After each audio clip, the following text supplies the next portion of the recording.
Caitlin Clark, generational. Game changer. Shooter. Clark. Oh, yeah! Here we go. Right on the money for Caitlin Clark. Clark, oh, behind the back. I had the opportunity to play with one of the greatest players that's ever going to play the game of basketball. Clark hits a three. No chance right there. Clark pulls it. Once she shot it, I was like, Shoot three. cash money. Good with 1.2 seconds left. She can make it from anywhere on the floor. Caitlin in the clutch. Eastern Conference Player of the Month, Caitlin Mother Clark. Caitlin Mother Clark, number 11. She's the 11th best guard, but she just got Player of the Month. What do you mean? She's averaging 21.9 points and 8.2 assists for an entire month. That's never been done in the 30 years of the WNBA's existence. But Paige is number 1 and she's number 11. Paige is number 1 and she's number 11. When Clark averages more points than Paige, more rebounds than Paige, more assists than Paige, more blocks than Paige, has a better free throw percentage than Paige. Are y'all serious?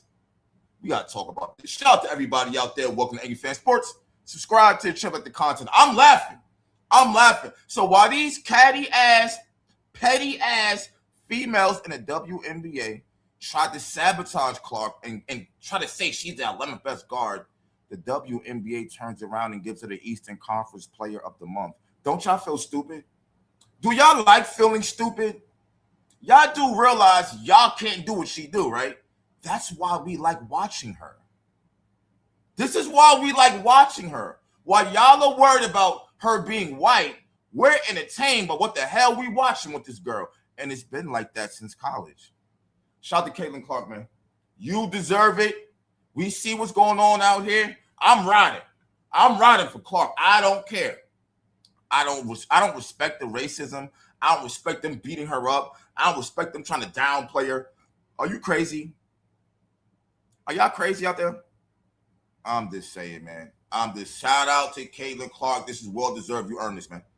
Point blank, period. You earned it. And with that being said, let's listen to what Caitlin Clark had to say, circulating around this whole Alyssa Thomas situation, and if she's gonna play. Now, I'm gonna keep it real. She ain't playing Sunday, and that's even more of a reason to be mad. I don't want to see a injury-prone Caitlin Clark. She ain't never been injured before she came to the WNBA. She came over here, now she getting hurt left and right. This is some old bullshit right here. All right, let's be clear here. This is some BS right here. But with that being said, the future GOAT. Oh, that's a sheet. Never mind. Whatever they say. You know what I'm saying? Let's see what Caitlin Clark had to say regarding all this controversy. I thought I would just probably start. I'm sure you guys have a lot of questions, and obviously I haven't been available for like a week or so. So, first of all, I know what you guys are going to ask, and I did think it was a flagrant foul. And our refing just needs to be better. And, it's tough. Obviously, the refs are in a really difficult spot. It's one of the hardest jobs in the world, in my opinion, is to make calls. All you do is get yelled at the whole time by everybody. You're never winning. Especially you. But before we even get into all of that, thank you for saying it was a flagrant foul, because it was. I don't know how this grown-ass woman is trying to be the victim when she's the one who gave the flagrant foul. I think that's disgusting. But thank you for finally speaking up for yourself and saying what needs to be said. If you had said, I don't think it was a flagrant foul, I would have went fucking crazy. So thank you for keeping it real about that. So I think for us, as the league's just got to do better protecting our players in that regard. I don't really think that it was up for debate. Obviously, it wasn't called in real time. You go back and watch the clip. I think it's pretty straightforward. It's kind of been a discussion for like 3 years now, and I think we really need to do a better job protecting the people in this league. And, obviously I've been involved in a few of those plays, but there's been plenty of others across the league that, haven't got called, go back and post game or whatever it is, teams submit clips, nothing really changes. So I think overall the league just has to do better, and we have to invest. And Clark, I have to cut her off, because you got to understand you're the one with the leverage here. So when you are being quiet and you're not speaking up, it's going to keep happening. When you speak up, things change. They've been crying. They was over here flying commercial noise. The minute you mention something, boom, here come the flights.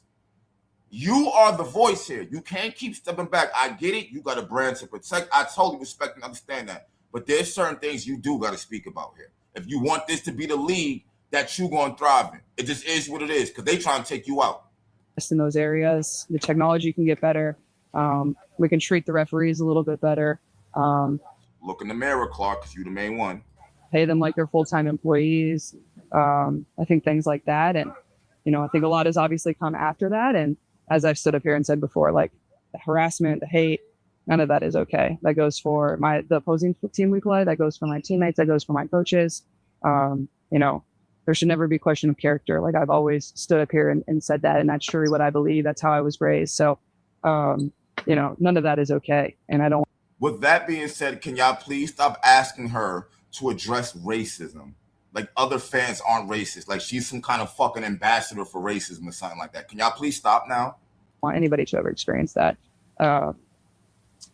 And, I think it can be really frustrating to me at times. And I think it's difficult. I think a lot of people sometimes think I'm a robot. I'm not a robot. I have emotions. I have feelings.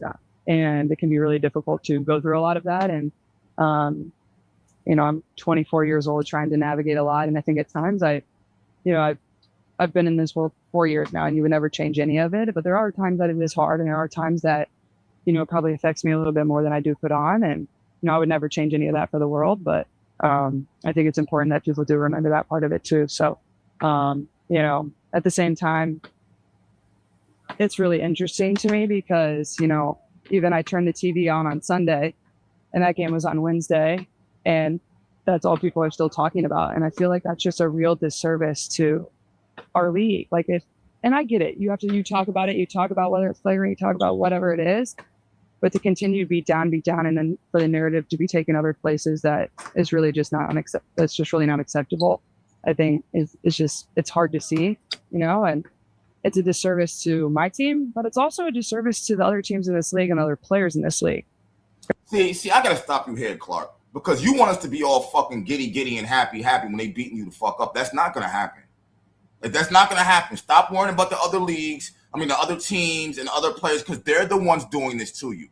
You have to realize what's going on. I know Stephanie White's in your ear. She wants you to calm things down, but no, people are pissed off at how you're getting treated. There's so much amazing talent, and there's so many amazing players that are playing at an incredibly high rate. And I remember, I think it was Sunday or Saturday, whatever day that was.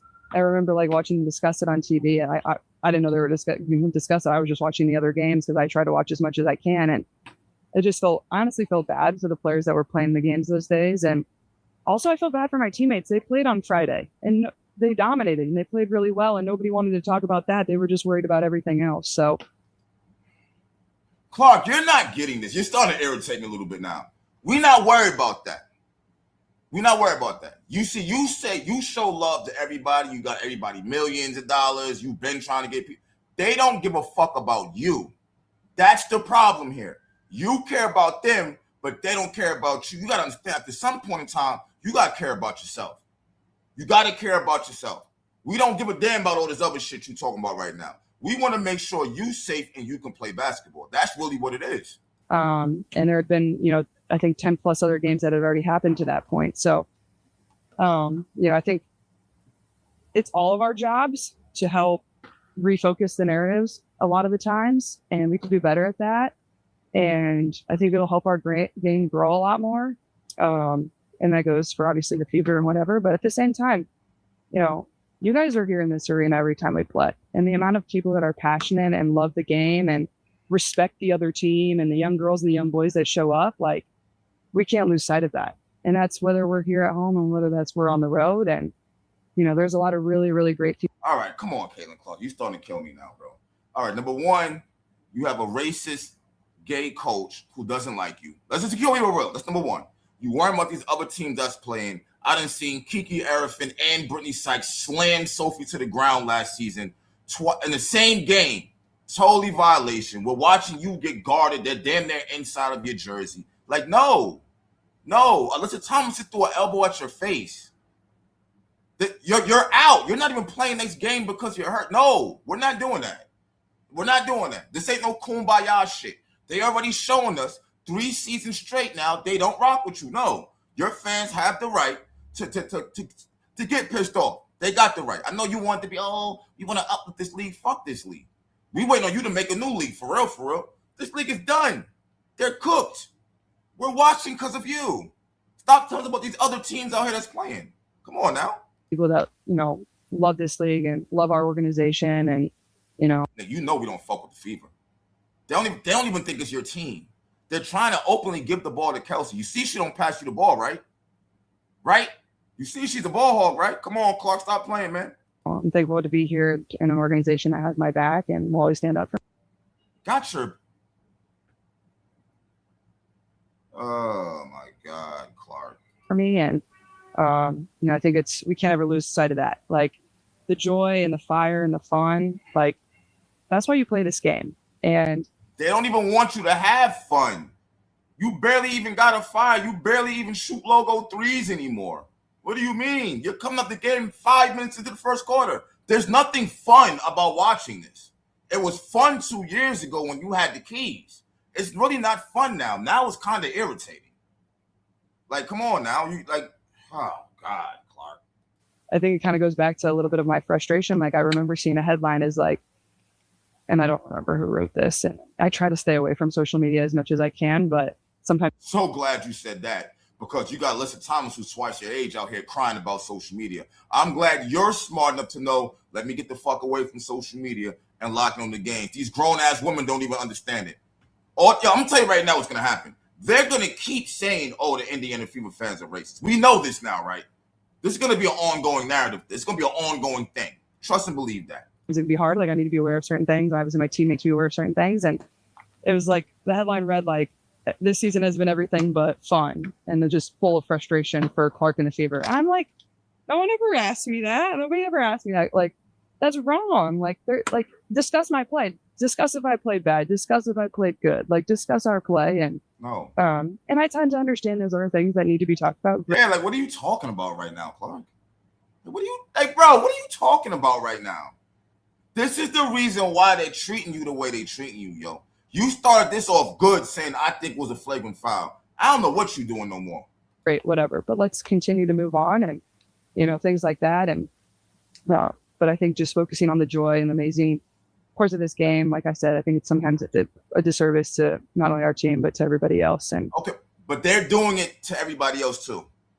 They're doing it. We want to watch you play. They're trying to get you fucked up so you can't. We just missed you last season, Clark.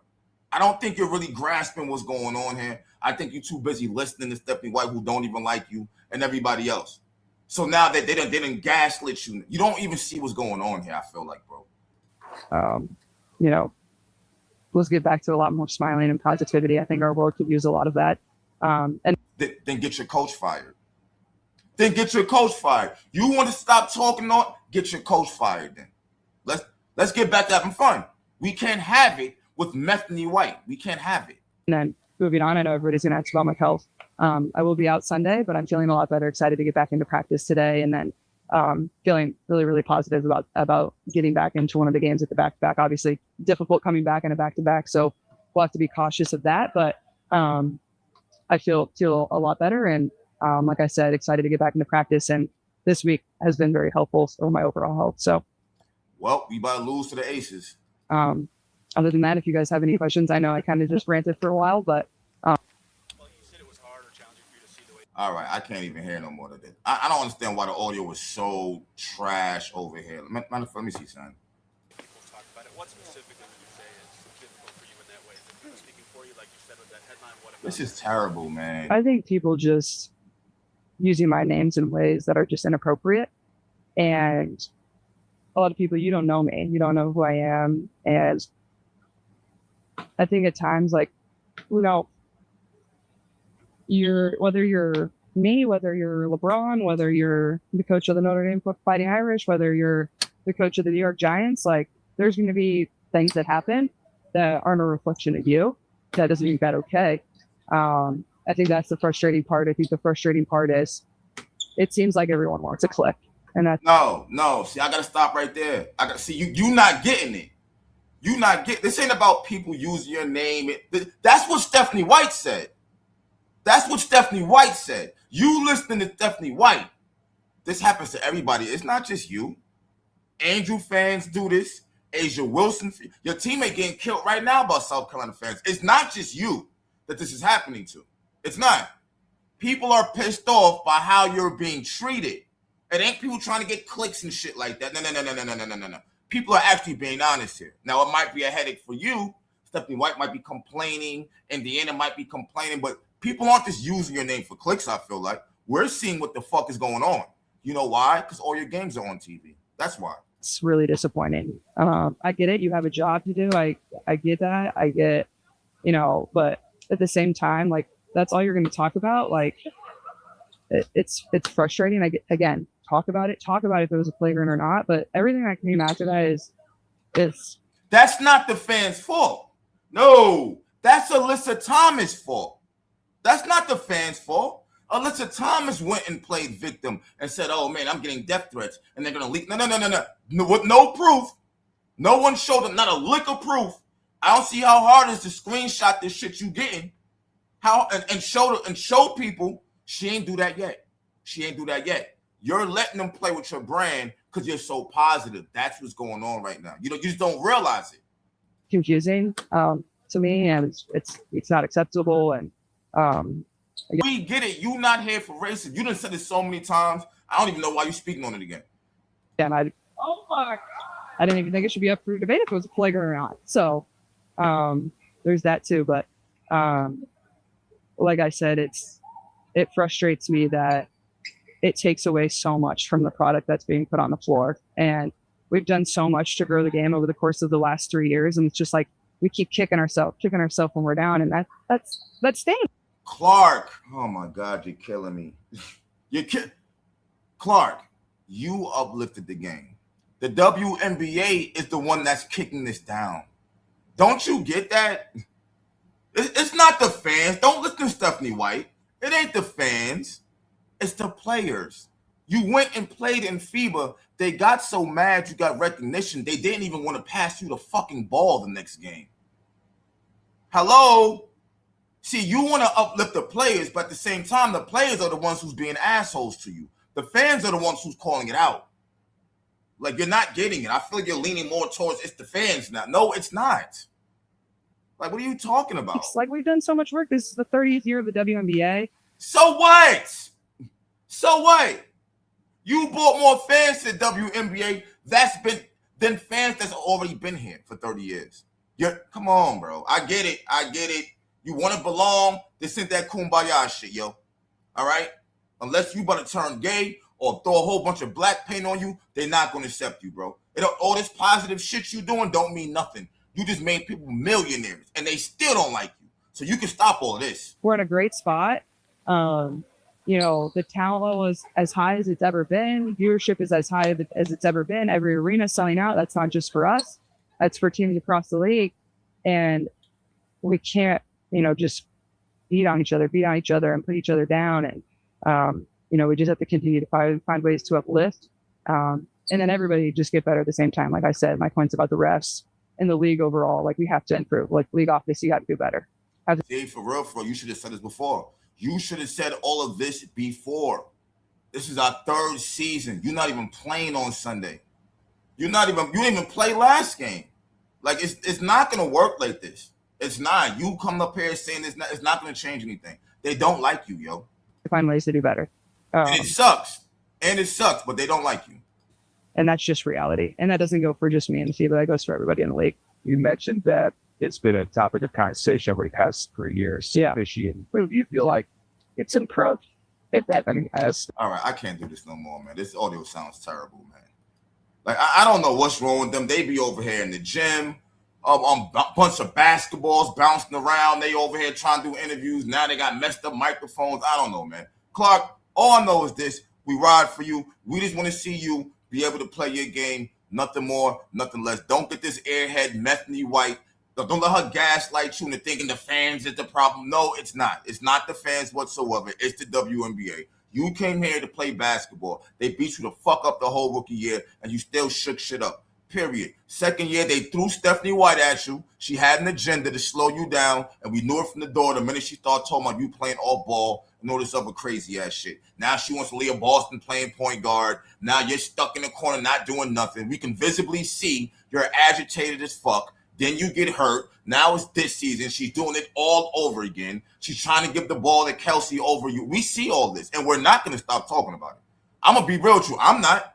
I don't give a damn what Clark say for real, for real. I don't. All I know is this. She's super nice, and she's here for a reason, and I'm a fan of her. I know she's listening to Stephanie White. I know she is. I know she is. All right? This whole mess, everybody's still talking about it. That's because of Alyssa Thomas. If Alyssa Thomas don't do the press conference acting like, oh, man, my life is getting, we won't even be talking about it no more. It's clear. It's a flagrant. It's clear. So, I don't know, man. But I want to say this, Clayton Clark. Eastern Conference Player of the Week, averaging 21.9 points a game, 8.2 assists a game. Never been done in 1 month in 30 years of basketball. She's averaging that. She's literally averaging that. So, I don't know how the fuck she's number 11. It makes no sense. Let me know what you guys think about all this. I'm out. Peace.